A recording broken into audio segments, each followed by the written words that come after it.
Meanwhile, as we get closer to the election, some are reporting theft, vandalism, and even attacks related to campaign signs. Tonight, ABC 10's Giacomo Luca shows us what is happening in people's front yards. A flag cut off a pole in Elk Grove. Signs stomped on and taken in Rocklin. And banners torn down from the same homes multiple times in Turlock. Then a rude awakening for Greg and Rhonda Farnham. This is the rock that came through our window. They say the theft and vandalism was all over their support for President Trump.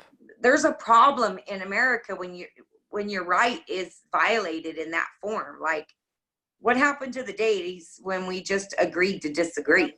Political attacks against Democrat and Republican supporters like these are being reported all across the nation.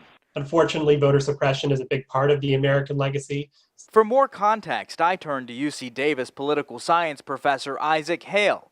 He teaches America Decides, a class all about the 2020 presidential election. Professor Hale says voter intimidation and suppression can come from neighbors or even elected officials.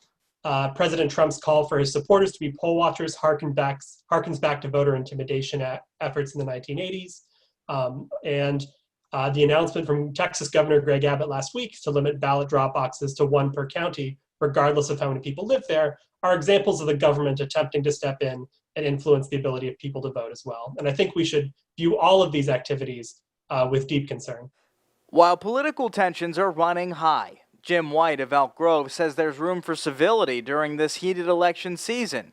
He forgave this young woman even after she cut and stole his flag in support of Trump. Came and gave me the money for the flag, and she apologized for the flag. She was sincere, and I said, anytime you want to talk to me, come knock on my door. We'll have an open conversation.